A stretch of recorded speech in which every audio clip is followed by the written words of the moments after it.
Quote, he's the best goalie by a long shot and on the best team in the league. All right, let's said park it another. there.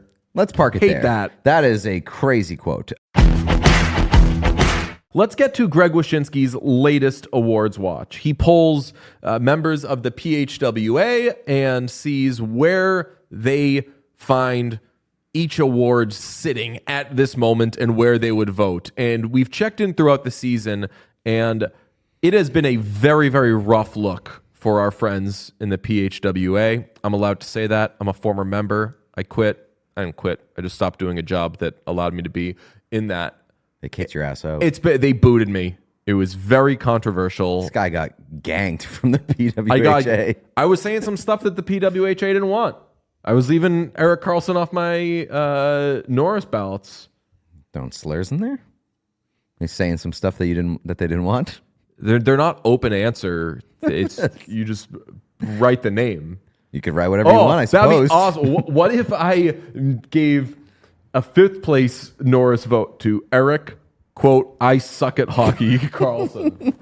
Would they have to include that? Show it on the thing that's like always like a Xerox list that they post after. Like, here's how the votes came down. One of my sneaky favorite parts of the NHL calendar year is not the awards night. It's the section of awards night in which everybody in the entire world gets mad at like one hockey writer from Pittsburgh for having a terrible ballot, and then everybody goes get him. Yeah, that's my favorite part of the hockey year.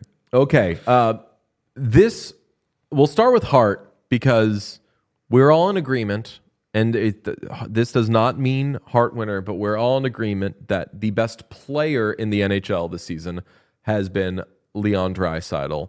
Wish was stringing me along, not even confirming to me whether this group of idiot voters even had Draisaitl as a finalist this time, because it's been, it's clearly Kaprizov, or it's clearly, who was it last time? Was it McKinnon? Yes. It keeps jumping around, but it's just kind of, there's like a weird, and Pete, you had a very good rant about this.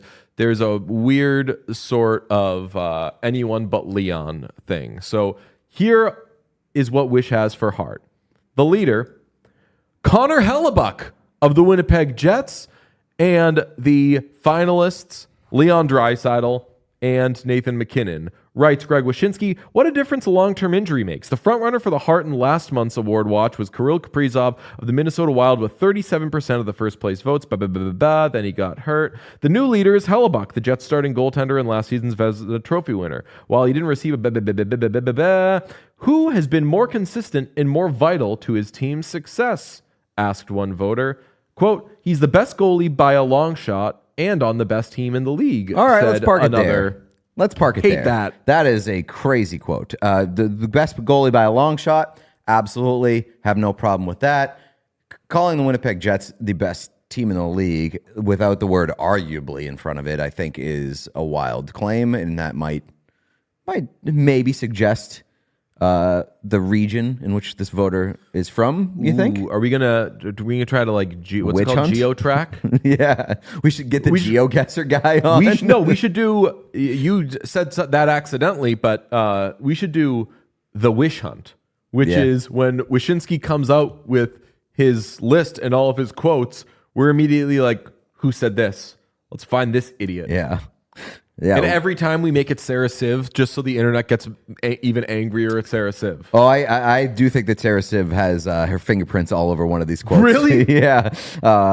There's a quote that said Nathan McKinnon for the back-to-back, but let's not sleep on Leon Draisaitl. To me, that just screams like a Sarah Civ tweet. I don't know if it's the let's not sleep on, because I feel like she always does the let's not sleep on, but Sarah is a big we're sleeping on this thing. Yeah. So Sarah Civ has her fingerprints all over that quote. But no, the Hellebuck Hart candidacy, we talked about it a little while back. I have a problem with it just because, I mean, and it goes back to that first quote. He's the best goalie in the league and on the best team in the league. I disagree that the Winnipeg Jets are the best team in the league, but even if you do believe that and you're sticking by that, would that not weaken his case to be the Hart candidate? Like, goaltenders only win Hart, or typically only win Hart, when they are the sole reason that their team is relevant. And that's not the case with Hellebuck this year. His team's scoring at a really good clip. They have a really good team. They defend pretty well, reasonably well. He is the runaway Vezina winner. He should be in the Hart consideration, but I have a hard time saying that he is the Hart frontrunner right now. Yeah, I do. I don't have a hard time saying. I accept somebody saying it, but I can wrap my head around Hellebuck more than I can wrap my head around McKinnon.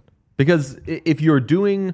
that's not to me, just because the Avs are so top heavy and McKinnon's a skater. Like, those are two reasons why I would say the Hart candidacy makes more sense for McKinnon. Yes, but I feel that if you're doing the McKinnon thing, there's a better version of that with Draisaitl. With Hellebuck? Or no, Draisaitl? If you're doing the McKinnon thing, right, if you think like... And I know that you say, well, there aren't... McKinnon doesn't have as many elite players on his team. Especially now. But Brandon's gone. Yeah, but the fact that Draisaitl has as many 5-on-5 points as McKinnon when Draisaitl, respectfully, doesn't play with good line mates, and McKinnon has spent the entire season playing with good line mates, there's just a better version of that. If you're going with a skater. And if you're not going Draisaitl right now, I can't accept you going Hellebuck. Just say if you don't understand why the Jets are good and you're choosing Hellebuck to be your reason. I think digging a little deeper into it, you would find there are other reasons the Jets are good. Yeah. Because they score a lot of goals. Yeah, it almost feels like a retread, like of Winnipeg Jets teams in the past. Oh, that's a great point. Yeah, they're playing old tape. They see that Hellebuck's in the mix and they're like, oh, you know what? Respectfully, I'm saying respectfully a lot, so it means I'm insulting a lot of people. They're doing what PK Subban used to do whenever the Oilers would get hot. And he'd be like, yeah, the Oilers are winning games, but here's the thing. It can't just be Connor McDavid scoring 1 million goals. And they're like, you know what? Stu Skinner's allowed 1 goal in the last 3 months, right? And you got to have goaltending. So they need to end up getting some good goaltending here. So maybe that's what people are... Yeah, they see Connor Hellebuck and they're like, well, his team sucks. His team doesn't suck. Ryan in the chat says, like, this Hellebuck conversation basically happens every year. Or, sorry, that's Lucas in the chat says Hellebuck Hart conversation happens every year. It seems like that, doesn't it? And I don't know if there's ever going to be a year where he does win it. And there's been years in the past where I thought that his consideration made a lot more sense than this year, because this one is just, there's so many candidates this year. There's so many strong candidates. And yeah, he might be one of them, and I don't know if you mentioned this, but he, in this polling, he earned 25% of the votes, which means that, like, the love is being spread around. He's not being considered like the front runner, but yeah, it's surprising to me that he came out on top here. While Kucherov is far from alone on his team, he does not have the elite support most of the other candidates have. The NHL's preeminent player, who should have won last year, is averaging a whopping .78 primary assists per game, while others can debate McKinnon versus Draisaitl, Connor Hellebuck. Kucherov will go about his usual business of potting 1.5 points per night. While I'll tell you what, when I saw that quote, I didn't even know who they were talking about when they said the NHL's preeminent playmaker.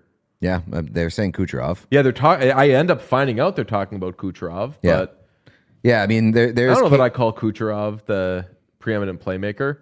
No, I mean, I think there's a short list and he's on it. Yeah, and, playmaker I think of as like passer. I mean, and creator of plays. Kucherov is one of the best passers in the league. But who's the best passer in the league? I mean, I think there's a case for a few guys. I know that you think Leon is the best passer in the league. No, not only do I think it. Whenever they do those votes, like with like players, it's 100% Leon. Yeah, I mean, I get it. I think that, again, he's on the short list. I said, I'm thinking if you asked a bunch of people who is the best passer in the league, I would be willing to bet Leon would not get 100% of the vote. And I think that, but I'm saying if you're asking players, then they'll tell you that. And if you asked players who the MVP is, I bet a lot of them would be like, oh, Hellebuck? Why are the Jets good? They do that same sort of thing. It's old, but the 2022-23 NHL player poll had Leon Draisaitl at 25% for best passer, Patrick Kane at 13%, and then Kucherov at 10.5%. Ooh. Panarin at 7.83, Yeah, I was gonna say and then Panarin would McDavid at be in there. 7.67. Kucherov's in there. And then other got 36% of the votes. Damn. Watch out for other. Yeah, so there's like a lot of consideration that went around in this awards watch. You had Kucherov, you had McKinnon, you had some people on Quinn Hughes. Zach Werenski was thrown in there for Hart. If Columbus makes the playoffs, Zach Werenski will be a compelling candidate for the same reason as Kucherov. He does not have the elite support, said one voter. Saying that like Kucherov doesn't have the elite support when he plays on arguably the best line in hockey is crazy. And is he a big reason why he's on one of the best lines in hockey? Yeah, sure, but the case doesn't make as much sense. The thing that annoys me most with all of this conversation is every time we end up talking about these players and the reason why they are vaulted into these positions, it seems there is a disregard for who they're playing with. And sometimes even an assumption that, they play with better players, and that's wrong. Mm-hmm. Like, their team has other good players, therefore they're playing with good players, where McKinnon plays with better players than Draisaitl, Kucherov plays with better players than McKinnon. Like, they're being punished for the wrong reasons. Apollonius makes a good point. No mention of Eichel. Eichel has been fucking awesome this year. 200-foot player. Michael Curtis makes a good point, too. Like, if the Boston Bruins season trends the way that it's continuing to trend, and David Pastrnak continues to play the way he's playing. He had a really tough start to the season. That's going to hurt him. But Pastrnak has been fucking dominant on a pretty dog shit team. And if the Bruins make the playoffs and he has like unbelievable numbers the rest of the way, does he get consideration? Because he fits into the case that a lot of people are making for other players. Yes, he would, if nobody had an unbelievable year. And I think that too many people are having unbelievable years. And the comparison would be the Taylor Hall type of Hart win, which I love Taylor Hall, but that is a rando Hart win. But the fact that nobody has even thrown his name out, other than there's Michael Curtis, big Bruins homer, but like nobody's throwing his name out. Maybe it's because it's recency bias or like recency hot streak. But I don't know. He could enter the conversation. I think it's interesting if you want to maybe DFS a little bit on it responsibly, but a lot of these things are based on what was the expectation, what ended up happening. I don't know if everybody on the Bruins sucked except for David Pastrnak would get David Pastrnak a Hart when the expectation going in was Bruins would probably be a playoff team. Yeah. Like most likely be a playoff team. And we'll see what they do in the postseason. No one talking about what the Bruins are going to do in the regular season. So if they were expected to miss the playoffs, if they didn't sign people in free agency and they were really expected to suck, then yes. But I think that still Pastrnak will be associated incorrectly with the disappointment that is the Bruins. Quickly, Norris, leader. Quinn Hughes, finalists, Cale Makar, Zach Werenski. I agree with all of that. Yep. Quinn Hughes would be my Norris winner. I love Zach Werenski. I'm rooting for Zach Werenski to win the Norris, but Quinn Hughes, I would say, is the leader. And in Wyshynski's poll, 45% of first place votes went to the reigning winner, Quinn Hughes. You say you root for Zach Werenski, and I get it. I'm biased. I would also like to root for Zach Werenski, but I am 100% believing that Quinn Hughes is the Norris and rooting for Quinn Hughes to win the Norris because something's good has got to happen to Quinn Hughes. Something good has to happen to him this year. He has been unbelievable on the messiest team in the league, and that team would be unwatchable if it were not for Quinn Hughes. He has been incredible. I hope that he wins. And we also haven't had a back-to-back Norris winner since Nick Lidstrom. So yes. And it would be nice to see somebody win Norris's exclusively when they deserve them, which is not what Nick Lidstrom did in his career. Shout out Nick Lidstrom. Sometimes people were just like, we're bored. Let's give Lidstrom a Norris. More interesting, I'd say the Calder race, because you got Macklin Celebrini as the leader, their finalists, Dustin Wolf, of course, and Lane Hutson.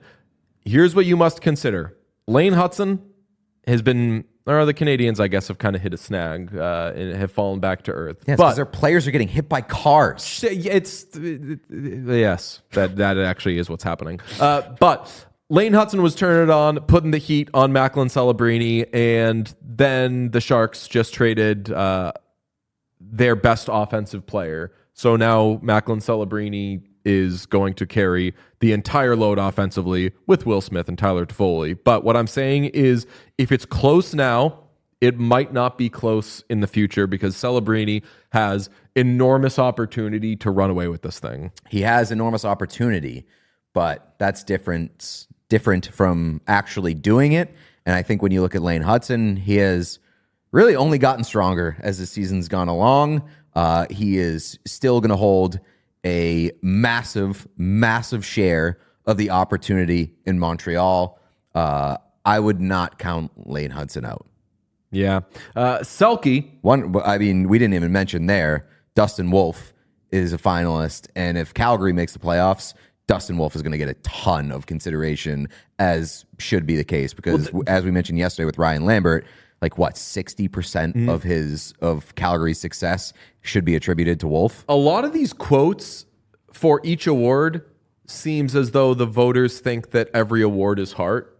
Like when there's quotes in the Norris thing of if Columbus makes the playoffs, it's hard for me to not give Zach Werenski the Norris. That doesn't make fucking sense. Who is the best defenseman? Dummy, come on. I think that if you make every award about the Hart type mentality, then Dustin Wolf would be the Calder winner if they make the playoffs. But in the sense of don't do that. But in the sense of the Calder, and when you're talking about a goaltender, it's the same conversation as Hart, but just boiled down to rookies.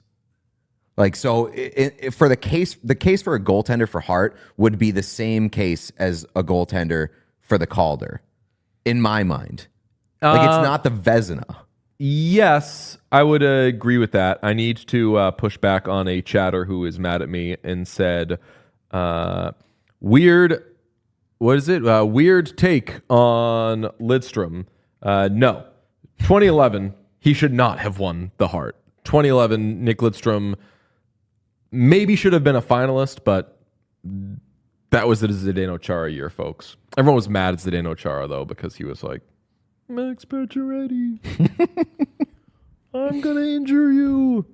And then Mark Recchi was like, he didn't even get injured. Relax, everybody. Okay. Stuff like that doesn't happen anymore.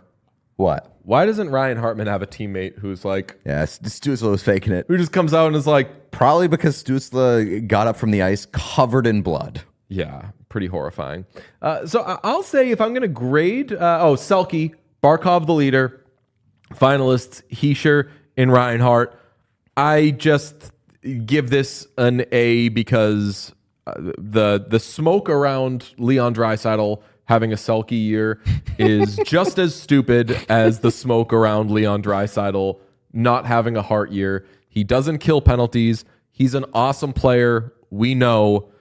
Don't talk about Leon Draisaitl as a Selke winner, please. I have a problem with one of the quotes in the Selke section from a voter who says, "Just name the award after him already. He's the Finnish Patrice Bergeron." If you're calling him the Finnish Patrice Bergeron, would you not name the award after Patrice Bergeron, you fucking idiot? That's all I have to say about that. And also, Reinhart being in the conversation as Barkov's winger, would that not make him the new Brad Marchand? I think that there are other Florida Panthers who are a little more Marchand-esque.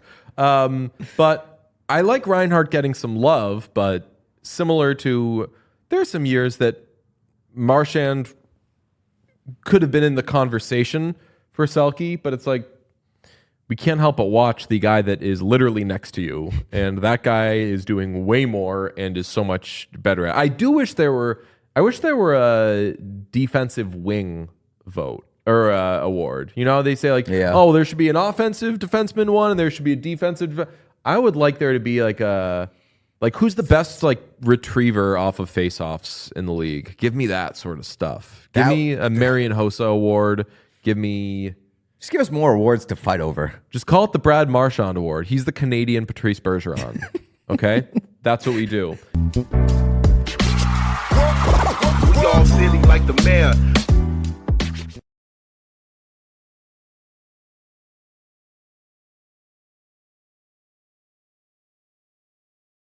Will Smith mouthing off to his dad. That guy said he'd give up one of the kids, and he's got a GM who says, "Just give me a name. Just give me. I've been waiting to give up another kid." Okay, let's do this weekend in Sharks because the Sharks had themselves quite an eventful weekend. They're off to a very, very bad start. They have only 2 points this season. Only one team worse than them. Who is it? I don't know. Who is it? Who's worse than the Sharks? Yes. They also have 2 points, but in more games played. I'll give you a hint.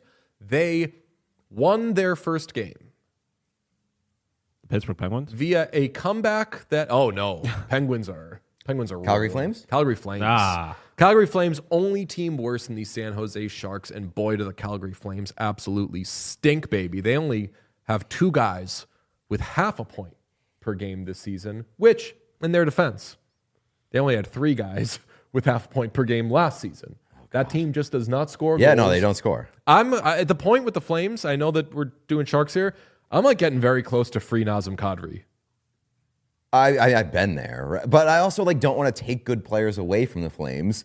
Like, are we calling them a total loss at this point? More or less.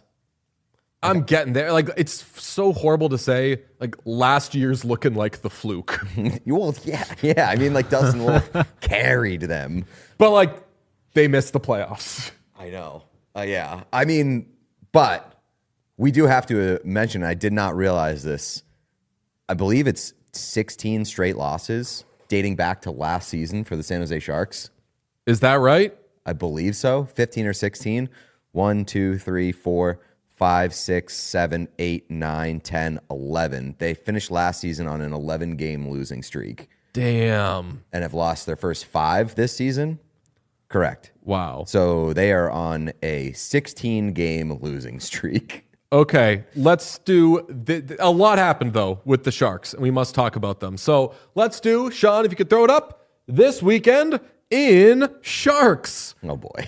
And it doesn't bode well what's up there. It does not. If you, Sean, Pete, could you fill the folks who are listening on audio what they're seeing? There's an image of Sharky. There's an image of Ryan Warsofsky. And then, Sean, who's that? It's the infamous Christy Nome. That's Christy right. Nome. Yeah.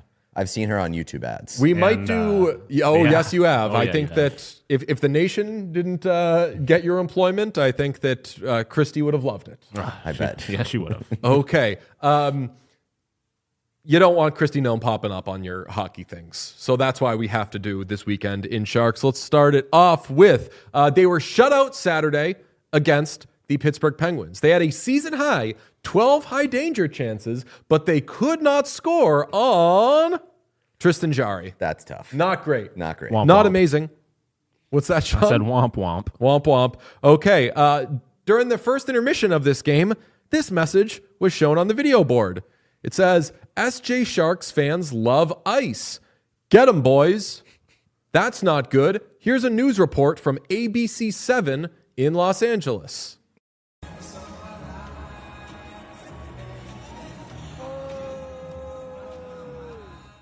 The San Jose Sharks are apologizing for an offensive message praising ice that was displayed on the arena's scoreboard.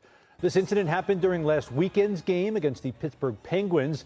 Fans booed as the board showed a message saying, quote, SJ Sharks fans love ice. Get 'em, boys.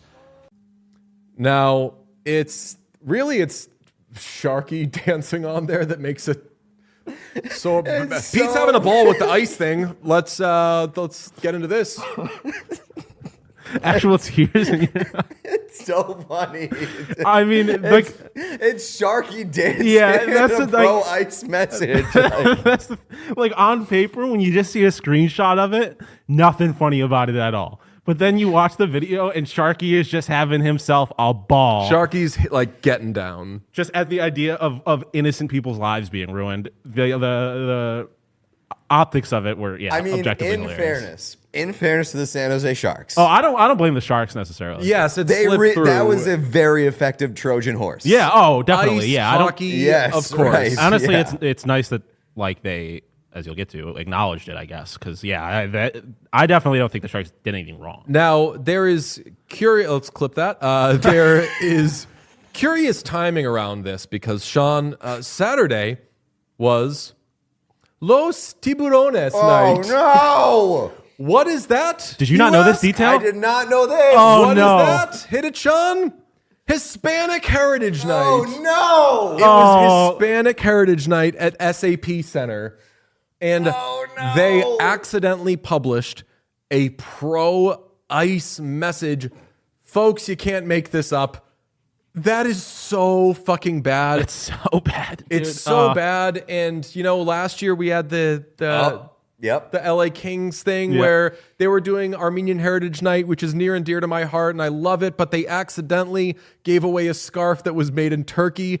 And this is very tough because I know that people are going to default to going where the NHL went with pride jerseys, which was because there's been one or two bad moments, we're going to do away with this thing that personally, and I think a lot of us agree, is a really good thing. Like the Dodgers, the Dodgers official beer brand is a Japanese beer. I fucking love that. That's awesome. Because they're like, our fans are Japanese. We're a fucking Japanese team now. Like, I go where you're going.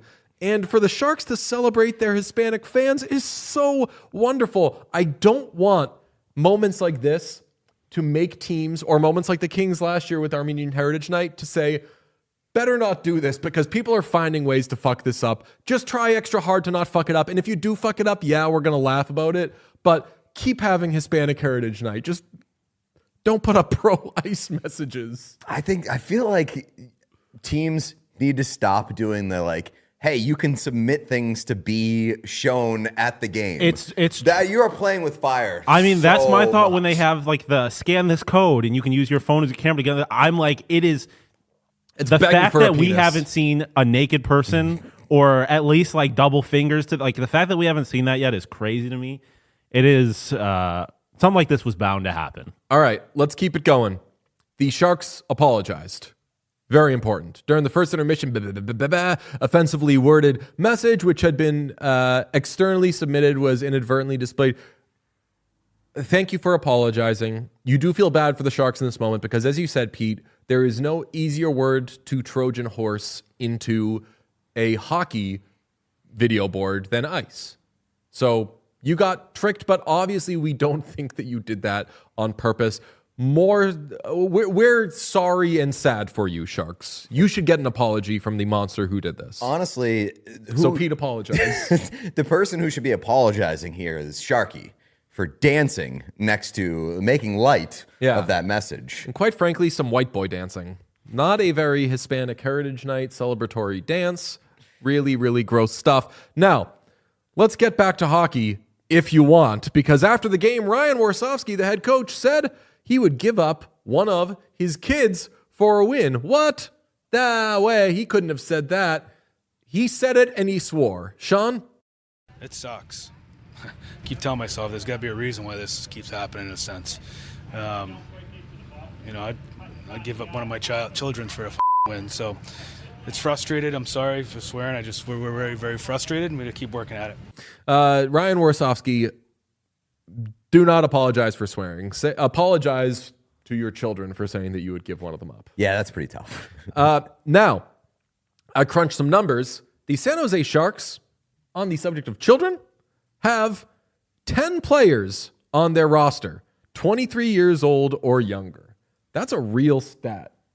There's 10 guys who are little boys on that team. So, if Ryan Warsofsky would give up a child, a young person, for a win, he might work for the right team because famously, the Sharks love to give up kids. People forget Mike Greer traded 25-year-old Fabian Zetterlund at the trade deadline last year because at 25 years old, he was too old. And that is this weekend in the San Jose Sharks. I mean, if we're throwing out like kids who they might want to give away, got to point out Will Smith. Will Smith being a bit of a little bad boy. Yeah, Will Smith was like, I guess Ryan Warsofsky said that Will Smith needed to do more. Will Smith was asked, like, hey, what do you think more means from your coach? And he was like, I don't really care. I'm just not really thinking about it too much. I'm trying to play my game. So if we're starting with kids you want to give away, maybe start with that one. I mean, all I'm saying. You got to see, when you see what the Emmett Finneys of the world are doing, what even some of the guys who have aged out, geezers like 23-year-old Josh Doan, he of 51 games played last year, who does not qualify for Calder famously, when you see what those guys are doing, and Will Smith mouthing off to his dad, that guy said he'd give up one of the kids. And he's got a GM who says, just give me a name. Just give me, I've been waiting to give up another kid. Famously, I got the Senators on speed dial. Is that better or worse than Mike Vrabel saying that he would chop off his dick to win a Super Bowl? I mean, no one dies if you give up a kid, because like when he says I could give up a kid, I'm assuming he is just saying like trade them to the Senators. I mean, nobody dies if you chop off your dick. I actually don't know the math on that. Me neither. I would assume that if you don't do anything about it, haven't you seen the end of Hustle 2? No. Yeah, I mean, you can't chop off any part of your body and not address it. Well, yeah. You have to have proper medical care. Yeah, but I mean, you can definitely lose it and then be fine. Chat, stop photoshopping Will Smith in a Vegas Golden Knight uniform. Relax, please. God, I will say though, the Sharks right now are a little bit concerning because not only are they losing every game, I don't think that that's the problem. I think that they've kind of forecasted that. It's more that the vibes in San Jose are not good, and like I think that maybe cutting out the ice references would help at some point. But I just feel like last year we looked at the Sharks being like they're a bad team, but they're having fun. Doesn't seem like it's so much fun these days. Yeah. And it's also like kind of tough by comparison when like the Ducks are taking a step forward. The Blackhawks are the other team fun. that were bad team, bad vibes. Now they're like having fun. They're winning some games. I did not see this coming. I thought this would be another like fun, bad year for San Jose. They'd be like, oh, whatever, who cares? No, vibes are pretty low right now. Sean, could you throw up the final slide of this weekend in Sharks? Because what did I say when they did this? I said be careful, because not that Fabian Zetterlund is a franchise changer, but like you really got to be careful with how long you want to be like awful, because last year might have been their, and I know they've had a lot of bad years, but like last year was definitely their freebie. Like, right. Laugh, screw around, have Cody Ceci be your best player, like do all the, like we're on board, but don't commit to being that bad every year. Because like if you decide that you're going for it and you're turning it on, it doesn't necessarily mean that you're going to hit right away. Like, yes. So you could be like, you could have 3 purposeful bad years and then be like, okay, now we go. And then still have 3 more like accidental bad years. And then you've wasted 6 years on some of these young guys' careers. I was, for a long time, I was a kind of disinterested student. And I was like, oh, I don't get very good grades because I don't try. And then I was like, okay, I'm going to start trying. It took me like a month or 2 to figure out how to like fill out homework and do shit like that. It is not like the teams that are bad aren't bad because they've just decided, oh, we're not trying. Like you're now doing what other teams are like 3-4 years into trying to figure out. Teams that are, granted, they have less talented players, but like those teams, the Red Wings of the world, the Senators of the world, like they've been trying to take the next step for like 100 years. Now that I think about it, it's like, is San Jose the only team in the league that is like, that you can look at and be like, they are purposefully trying to tank? No. I mean, going into the year, I thought that the Penguins were purposefully trying to tank. And I would recommend very soon that the Calgary Flames purposely try to tank. But I don't know if they will. Yeah, but the Penguins thing is confusing to me because like I absolutely believe that they're selling and I guess like for lack of a better term, tanking. But like I think they want to get out of this as soon as possible because like they want to like have some good Sidney Crosby years before he retires. Yeah. But like San Jose is only going in one direction.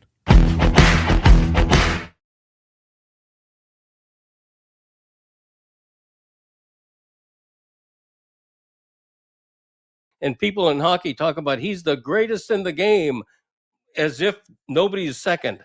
And that's sort of what I push back on. But Levitard on his show today tried to get me to say that McDavid choked in this final. He didn't.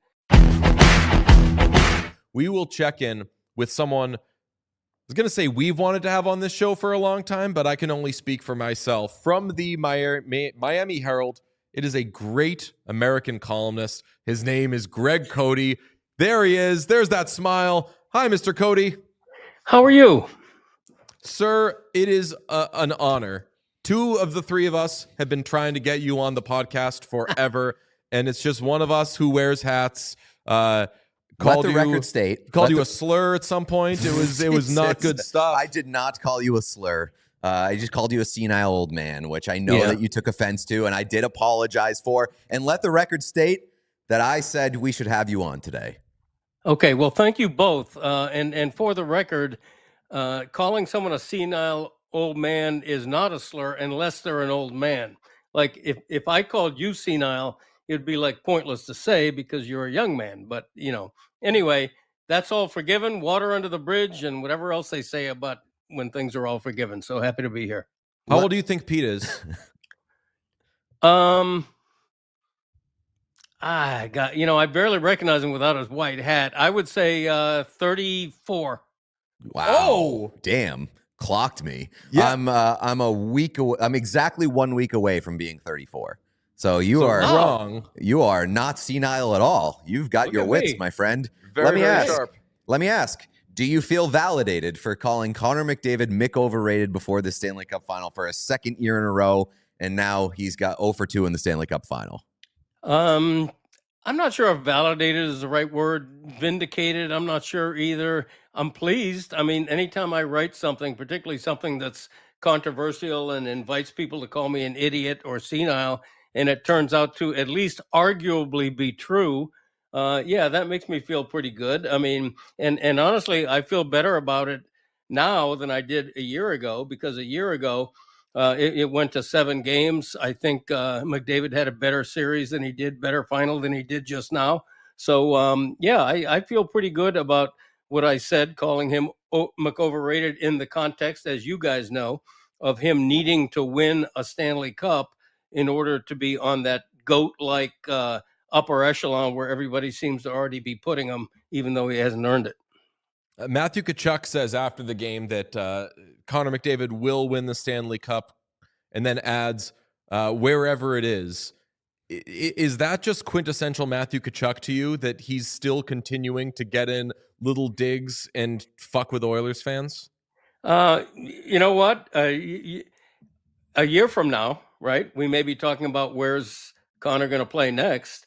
And, I'm not an evangelist for the Florida Panthers, but if I'm Connor McDavid right now looking for a path to my long elusive Stanley Cup, I'm looking at Southern Florida going, they got it going on down there. They know what they're doing. They know how to construct a roster that's 4 lines deep.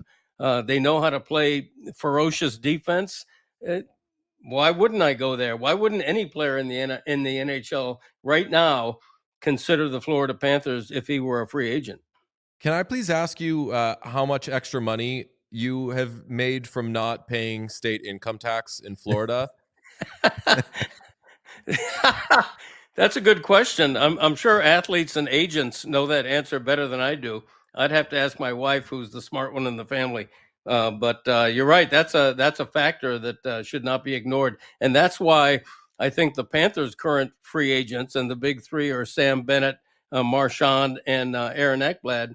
I think there's a good chance they can maybe finagle a way to re-sign all 3 of them, because all 3 of them love playing down here, and I don't think that's just talk. I think they really do. Do you think where do you stand on the Panthers dynasty talk, and how close are they to being firmly in that territory? I think it's a legitimate topic right now. I think if you ask a year ago, the prerequisite is you got to at least win a second in a row before the dynasty talk starts. But the reason I think it's legit now is that it's not just the 2 championships in a row, it's the 3 finals in a row, and the year before that they win the President's Trophy. So they've had 4 years in a row of being a pretty elite franchise in hockey, and I look at the ridiculously early betting odds for next season, and I believe the Panthers are the co-favorite to a three-peat. So yeah, I don't think it's crazy. I don't deal with hyperbole much. I try not to, but to raise the dynasty talk right now, I don't think is illegitimate. I think it's right on the table. A lot of it depends on how you consider what's a dynasty. I don't think we're ever going to have the 5 or 6 Stanley Cups in a row back in the day, but I think they're a budding dynasty right now. The last dynasty, for what it's worth, recognized by the Hall of Fame is the 80s Oilers, or the Gretzky's Oilers, because it went into 1990. And that was, I want to say, that was 5 of 7. And Yeah.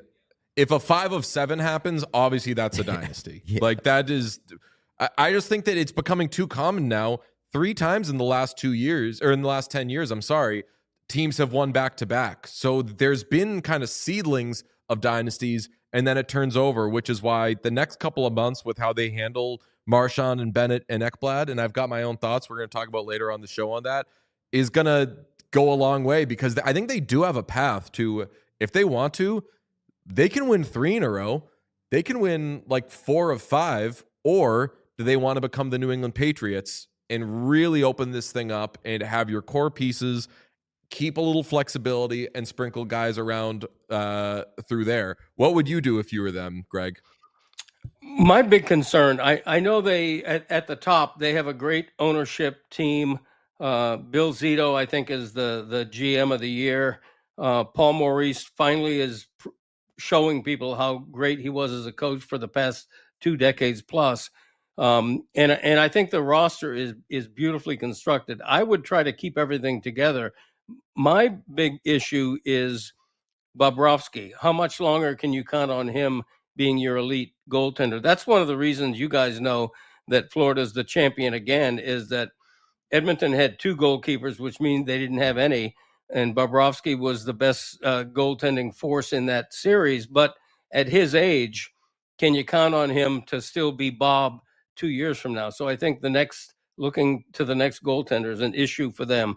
But I think they can re-sign all 3 of those guys. And why wouldn't they keep the team together, keep the band together to try at least for 1 or 2 more cups? Even if they're not entering into the dynasty talk, I think you can say that at the very least, this Cup team was almost as impressive as a lot of those dynasty teams that are firmly there, like the Islanders and the Oilers from the 80s. I mean, their plus 39 goal differential is tied for the 4th best in postseason history, and it's with all those actual dynastic teams. And that's after having like a plus 39 goal differential through the entire regular season. And Right. I know it's not exactly plus 39, but they did some real dynasty type team behavior. The LeBron James sort of, we're not going to win the division. Why do we want to fucking win the division?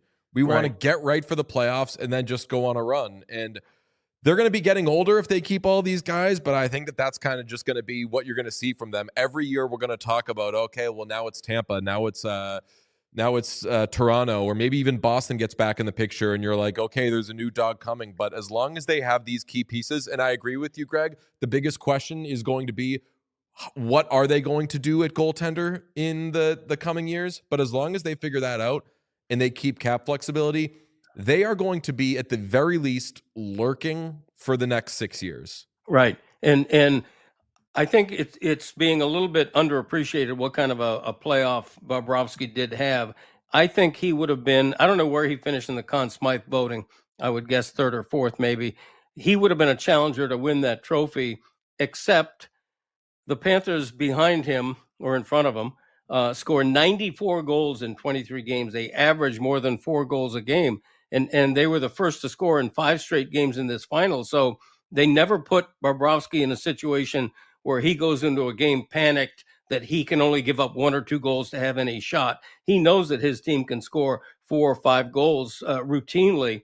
And so that's why I think he's been underappreciated for what a terrific series and a terrific final he had. But to your point, and to my earlier point, how much longer can you count on him?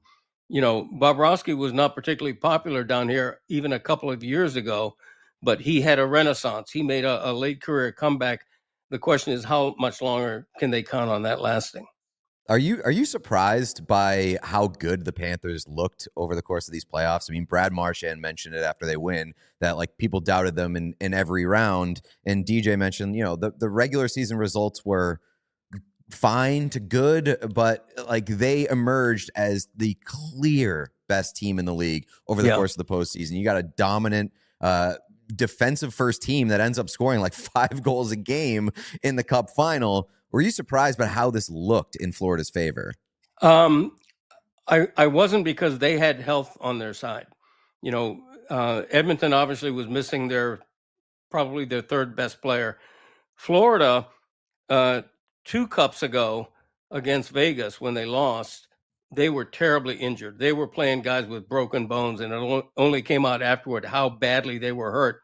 In this series, Kachuk wasn't healthy going into the series off that Four Nations face-off injury, and they weren't sure he was going to make it through the Tampa series, the opening round, but he did, and he got better and better. And I think Kachuk in the last 4 games looked the best he's looked in months.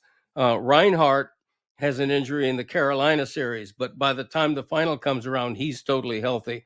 So they were healthier than they've ever been toward the very end of the season when they needed to be. And that's unusual in this league. And they got really lucky in that respect. And they're just a fit team. I don't know what kind of a regimen they've got, but, even a player like Marchand comes in here at his age, and he's pretty amazed by what he sees around him, not just in the camaraderie and the fun they have, but in the fitness, in the leadership, in the experience in that room.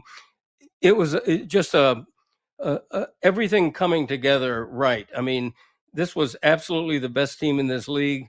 But as you stated, they finished like 11th in the league in best regular season record. They didn't have home ice advantage in any of the 4 rounds. They didn't care in the least. They go 10-3 on the road in this playoffs and outscore their opponents 61-31. 2-to-1 ratio on the road, set a record, tie a record for most road wins in a postseason, set a record for most goals scored. So this is a team that it didn't matter where they played, they had the same confidence going in. I'm going to force in some media talk with you to wrap this up, just because I appreciate you so much as a columnist, and I love columnists, and I think that it is a dying. I think that like columnists are dying off, because the new "where do you get your opinion from" is becoming the loud person with the podcast. And granted, you have a very good podcast yourself, but like, how do you feel about the state of the columnist in North America right now? You stated it correctly. Newspapers, at least the print version of newspapers, is dying, and with them, the old columnists are dying. When I go into a press box now, it's me and like 2 other old guys, and we're like a brotherhood almost, because we're a dying breed, almost literally a dying breed.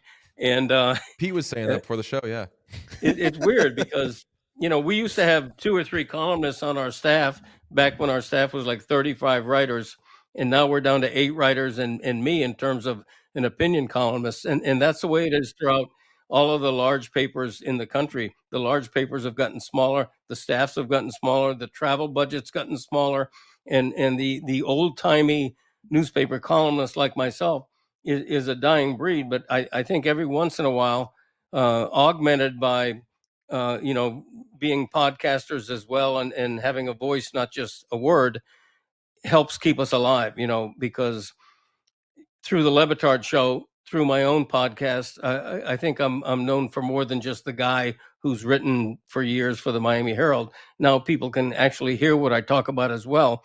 and once they hear me, maybe they have more respect for my mental acuity. I don't know. I mean, yeah, I mean, the McOverrated column aged about as well as it possibly could have. That's what Sean said. And honestly, you've aged about as well as you possibly could have through this whole thing, because I started out thinking you're senile, and now I feel like you're going to live forever because you are sharp as a tack, my friend. I appreciate that. I would have liked it more had you worn your white hat just in my honor, but nevertheless, I thank you for having me on. You're right. I got damn lucky with the McOverrated thing. And I'm the first one who's going to admit that. I mean, if McDavid has just got done winning his second straight Stanley Cup, my opinion does not age well in the least. And but right now it's aging pretty well. And I hate for that to be at his expense. I hate for it to sound like gloating, because I'm not, or I'm trying not to be. And he didn't lose. Granted, he did not have a good final. I didn't think 1 goal, 5 assists. He only had 2 points in the last 4 games. He pretty much disappeared, but it was the Panthers who made him disappear, and a Selke winning Barkov on him, defending him, who helped make him disappear. So I give full credit to the Panthers, and barely any blame to McDavid. He was just the great individual who got beat by the great team. I completely agree with you. It's very easy because, like, we're people, and when we watch sports, something that we cannot do, we try to make it relatable to us. So when somebody fails, we say, well, what would it be if I failed? It means I didn't try hard enough, or it means like I fucked up. But sometimes one team is better than the other one. And I saw when we were doing our thing after this, people were saying like, man, the Oilers really choked this or whatever.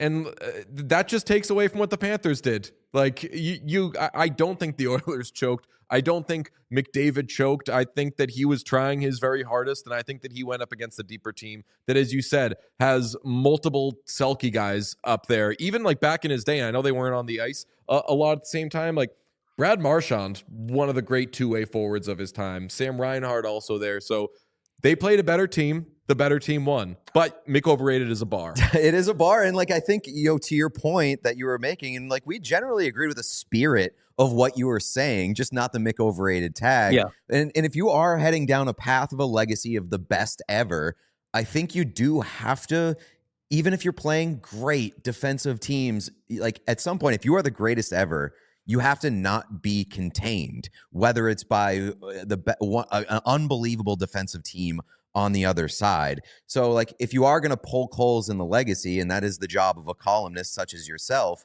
now, like, I'll ask you, a columnist, do you think that McDavid now needs to win 2 versus 1 to avoid the, well, he's lost more than he's won kind of argument? Yeah, I mean, that's something that's going to confront him. And the analogy I would use is Aaron Rodgers, who goes a long time being the greatest quarterback to never win a Super Bowl, or one of them. Then he wins a Super Bowl, and then all of a sudden the narrative is, that's it. You're Aaron Rodgers. You're that good. You only win 1 Super Bowl, and that narrative is following him to the end of his career. So if McDavid wins 1, but then all of a sudden he's in his 16th year, still scrambling to win that second one, that's going to chase him as well. But 1, you got to get that ice monkey off your back. You have to win 1. Not if you're Joe Nobody, but if you're Connor McDavid. And everybody else, I know he's a pretty cocky guy from everything I've heard, but it's everybody else calling him McJesus and saying he's the next Gretzky and the GOAT and best. And people in hockey talk about he's the greatest in the game, as if nobody is second. And that's sort of what I push back on. But Levitard on his show today tried to get me to say that McDavid choked in this final. He didn't. He had a very quiet final by his standard, but the Panthers had an awful lot to do with that. I think the Panthers right now are a generational team in the NHL, meaning for the last 4 years and maybe for the next few going forward, they're at a time right now where they are simply the best, and it has coincided with McDavid getting a little bit older, getting at least to the midsection of his career, and facing this team he just can't beat. McDavid is the fucking best, though. You can push back on greatest and everything because of the winning and everything. He is so much fucking better than everybody. God, I want the new season to start. I want to watch him play again. He's so fucking good, man. Listen, I'm not going to, I can't argue with what you just said because I've seen it firsthand for a couple of years now. And I'm going to admit, as a general columnist, not a full-time hockey writer, I'm not watching Edmonton regular season games in January. I got to be honest. But McDavid, I mean, I go back to that one play, I forget what game it was, where he's slaloming through Barkov and Ekblad and then doing that little juke, and it was the most gorgeous goal. It was the greatest 5 seconds of hockey artistry that I've seen in a long time, and that's him. And he's got such speed. Every time he touches the puck, you feel it in the arena. That's the guy. It's like when Michael Jordan had the ball with 3 seconds left in a game. It was that kind of a feeling, a magical feeling, and his greatness is that high and so high that it makes the lack of a Stanley Cup all the more glaring and all the more newsworthy. Panthers winning 2 straight Stanley Cups was a big national story. I think a bigger story in hockey might have been that McDavid's drought continues. I don't know how you guys feel. Which was the bigger story nationally, not just in the U.S., but in Canada? Was it Florida winning a second straight, or is it McDavid still no cup? I mean, I think nationally in Canada, they're going to be like, the drought continues for all of us. Right. But locally, the biggest story is that Greg Cody just compared Connor McDavid to Michael Jordan. So we will get him out on that. Thank you very much, my friend. You are welcome on this show anytime, provided Pete says okay. Okay. Green light from me. I love you, pal. This has been unbelievable. What a twist that I end up loving you at the end of all of this. I'm telling you, it's just such a happy ending. It's just merry.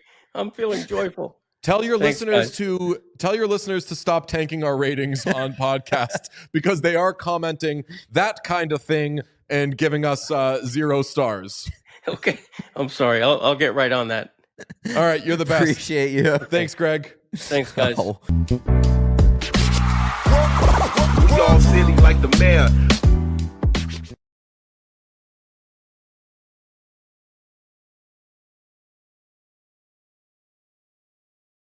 The Geeky contract, which is 6 times 5.5, Is the Geeky best contract contract in hockey. is the new Hyman contract.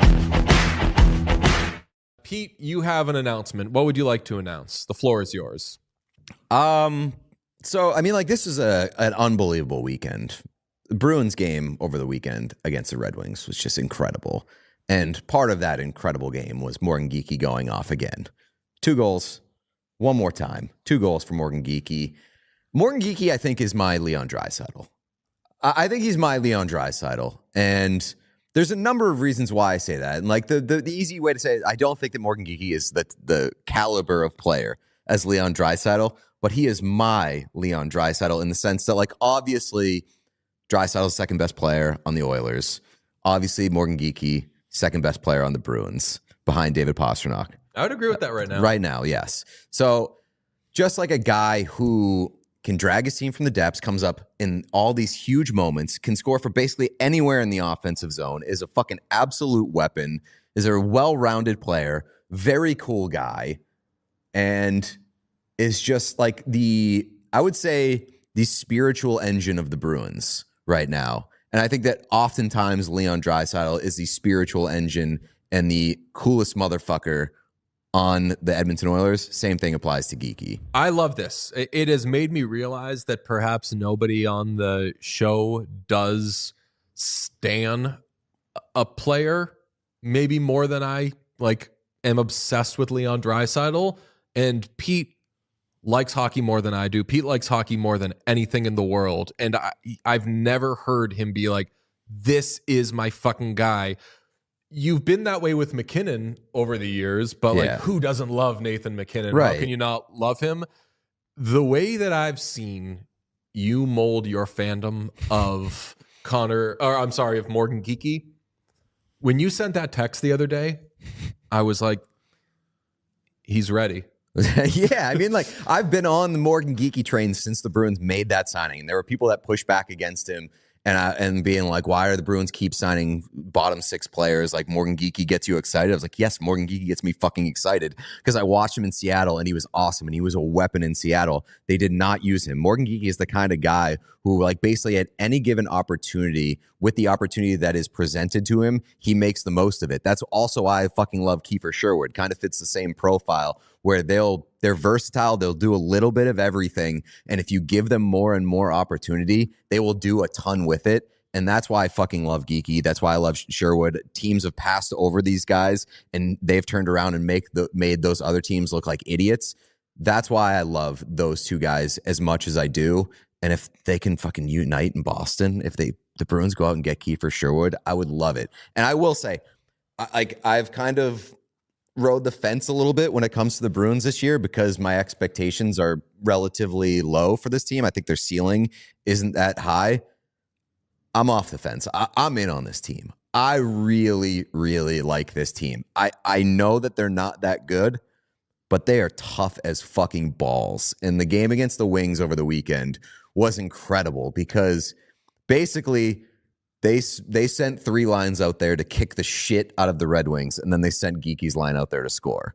And it fucking worked. And it was like they almost blew that game. They're obviously not a great team, but in a bridge year, it really feels like there are a lot of positives to come from the Bruins and the culture and what they're doing this year under Sturm. I'm so fucking in on this team. They rock. It is more than fair to say that the Geeky contract, which is 6 times 5.5, Is the Geeky best contract in hockey. Is the new Hyman contract, where very quickly into it, you're like, could anyone have given him that? Could anyone have given him more than that? But this, I mean, it took a couple of years into the Hyman contract, and love Zach Hyman more than anything. But like, it took a couple of years for people to be like, oh my God, we were fucking stupid about that guy. This contract, the ink is still wet, and he's already underpaid by $5 million a year. I know. And that contract signing came after he was on an absolute heater that got him to 30 goals. So like, had they signed him a little bit earlier than they did last year, you would have been able to get Morgan Geeky for like 5 years, $3 million. That would be insane. 27 years old, He's a good stud. winger with size, and monster 5-on-5. Yep. Sean, show us the picture of Morgan Geeky. He's just, to me, he's like the embodiment of the Bruins right now. I mean, a fucking Carhartt jacket and a worn down socks hat. The Doesn't Bruins get more are Boston. so blue collar. This Bruins team is so fucking blue collar, and I feel like Boston fans love to make their team into a blue collar team, regardless of whatever they look like. This is a blue collar piss and vinegar Bruins team, and Morgan Geeky is the face of it. And I'm so excited about that. Do you think he was wearing bean boots in that picture? Bean boots? Yeah. No, he's probably wearing Tim's. Yeah. I feel like Don Sweeney and Cam Neely have bought themselves some forgiveness with the vision for this team. I still don't know what the hell their vision is long term. I still don't know how good this is going to look in the coming months and whatever is ahead. But I will say they've bought themselves some forgiveness based off of how effective what they seem to have, what their plan seemed to be heading into this season and how it has looked. Like the Piss and Vinegar Bruins are officially here. They're very good at identifying head coaches. I think we figured that out over the past handful of years. We had this discussion last week, though. So much of this plan still hinges on their need for James Hagens and Dean Letourneau to be absolute fucking studs. Yeah, especially Hagens. First And career hat trick over the weekend. What's that? James Hagen's first career hat trick over the weekend. Letourneau was always a risk. He's a player with size, and typically when the Bruins draft players with size, they end up on waivers. Shout out Johnny Beecher. Hagens is the one that needs to be the how the fuck did everybody let him fall out of the top 3 in the draft type player. Because while there's a chance they could end up picking 6, 7 something with either their own pick or Toronto, they need to operate under the assumption that they're not picking that high again. And they need to operate under the fact that they are not great at identifying young talent. Mm-hmm. So, yes, it's still very important. You said we discussed it off the show. They can't lose sight of the fact that Hagens needs to be good. Needs to be good. And like Letourneau being good would also buy them a lot of goodwill in terms Dean of Letourneau, point per game so far this year. That's what Yeah, he's having a great second he's year. been good at BC, and like he probably shouldn't have been at BC last year. So and when we watched him play last year, it was very clear that he was a little bit out of his depths. I'm willing to just expunge last year from the record for Dean Letourneau. He should not have been at BC. I mean, he went from 3 points in 36 games played to now having 6 goals and 8 assists in 14 games. So I'm excited about Dean Letourneau. I'm very excited about James Hagens. So, but like the importance that is placed on those two players might be unfair, but it is absolutely imperative to whatever the Bruins are planning on doing here that they get at least one stud out of that tandem. How do you feel like when you look at the Bruins, how do you feel about them trading for guys right now? I don't like it. They've been linked to Sherwood. Yes, I think that this is a team that you try to make the run, prove the front office wrong type of thing, try to get into the playoffs and miss the playoffs and leave your fans thinking, damn, we might be starting to get something here. That I think is a very happy ending. Making the playoffs obviously is a happier ending. Yeah. So I get what you're saying, and like I don't want the Bruins to buy in the sense that like rentals should not be on the fucking table whatsoever because their ceiling is just not high enough. They're not a good enough team.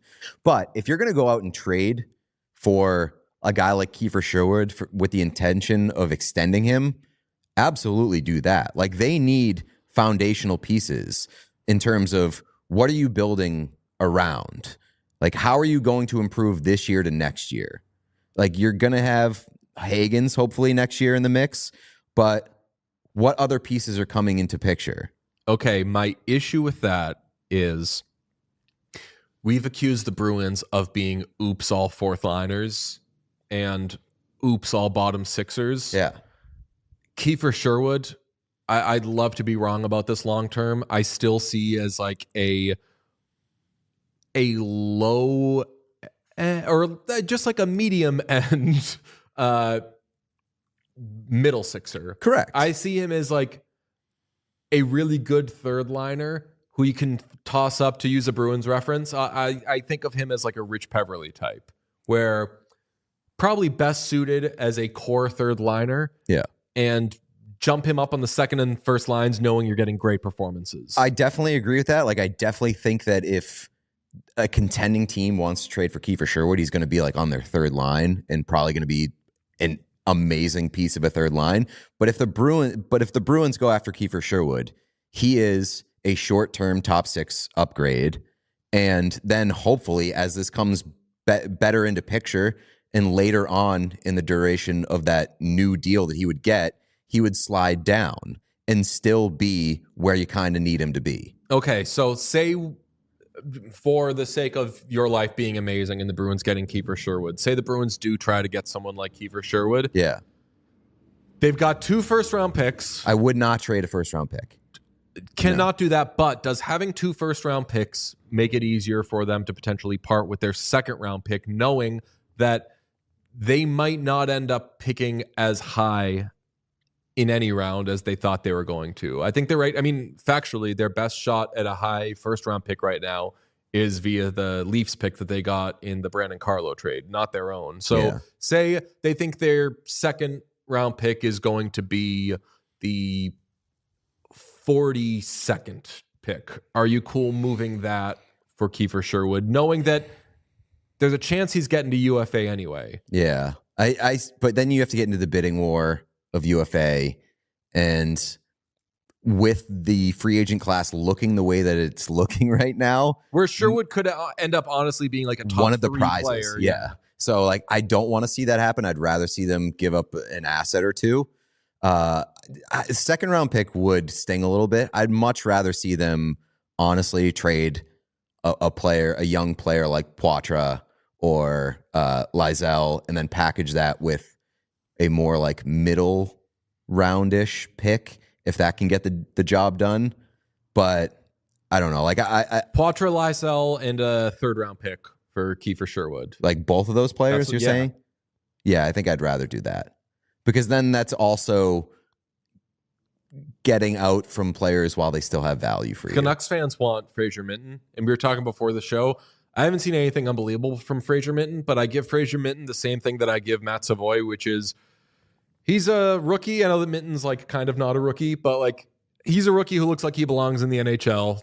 He doesn't look great, but like if a rookie looks like they belong in the NHL, that passes my test. Yeah. So if I were the Bruins, I would want to hold on to him. I know there's a segment of Bruins fans, because this is what fans do. They get attached to their guys that are like, don't move Minton for anybody.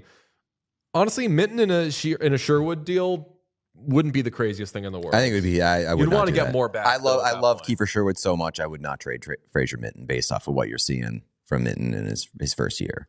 If you enjoyed this video, please subscribe to What Chaos here on YouTube. You will get everything, daily episodes, player interviews, and so much more. It's all here on the What Chaos YouTube. Hit subscribe. I had the most fun I had playing a video game in a decade. NHL 25, 3 updates. One of them is coming in December in the form of PWHL teams being added. That rocks. We're also going to get the 4 nation teams. That's going to be amazing. That doesn't exist yet because famously the rosters don't exist yet. What does right now is NHL Arcade, which is a more casual style, big heads. Is it 3-on-3? It's the old 3-on-3 that was like from the NHL 360 like version. That famously is like probably the younger generation's NHL 94. Like I think that like on the same like level to an extent. Like if you were a kid, like I remember being like in college and this is how you like settled debates. You know, would just be the 3-on-3 arcade. So I got to play this early when I was out in Seattle for the EA community event, and they basically pulled us into a room, very hush hush, and there was 8 of us, and they had a station for all 8 of us. It was like 4-on-4, head to head, like LAN, and they were like, "This is what we got," and we had no expectations or knowledge that this was going to happen. I tell you, I left there with no voice. I had the most fun I had playing a video game in a decade, and it was so relieving to play a game, especially a hockey game, where you just winning didn't matter because you were having fun doing it. And I think that's just an issue with video games in general, is that we make them like jobs or make them, you have to win at all costs, no matter what. It was just an absolute blast. And, you know, this kind of stuff where it's so out there won't last forever. You know, it's just, you know, the nostalgia carries a lot of it. But man, if you're looking to just have some fun with a couple of buddies, the 3-on-3 arcade thing, there's no way you could play that for a couple hours and not be just like laugh. You know, it's so obnoxious, and as it should be. So I thought they did a really good job of it. And it was, you know, you always get the LOL fix other things, right? We don't ask for big heads, but it's tough to like when you play it again with a couple friends, man, is it fun? Yeah, and I feel like with this year's game, there's a little bit more to explore. And like these kind of updates that they're throwing in makes the game fresh at different stages of its life cycle. And so like I agree with you that like there are complaints to be had with franchise mode, with other things. Many, like yeah, things they can absolutely. fix, but at least they're doing something and at least rolling out things to keep the game fresh, because arcade has been a blast. Okay, so Yeah. go ahead, Sleeves. Oh, no, I will say that, yeah, this is the first time I can remember being a creator where they have like a roadmap of content release. And I think maybe it's a different marketing tactic that EA is doing. But yeah, I think it like freshens things up as opposed to just waiting for random patches or things to drop that we have no idea. They've been a little bit better at that, not from like a gameplay perspective or things that we really want fixed from a technical standpoint, but the PWHL update and the holiday update that they came out with, they hadn't done that in I don't know when, and maybe it's because they haven't really brought anything in to the game in quite some time. But no, like I said, I think that this was nice. It doesn't fix all of the issues or anywhere close, but it was definitely a W from a player base standpoint, I think. Can I ask you at this point in release cycle, like what are your biggest problems with the game? This year, I mean, again, guys, I play Hockey Ultimate Team, and like that's not going to be the most popular mode for people, right? So there's a lot of issues with Hockey Ultimate Team. But from a gameplay standpoint, this year they introduced the skill-based one-timer, and they finally made the one-timers good again, or they at least have the ability to score. And scoring like the Ovechkin goal, for example, you couldn't really do that in the last 3 NHL games, which is kind of obnoxious when you think about it.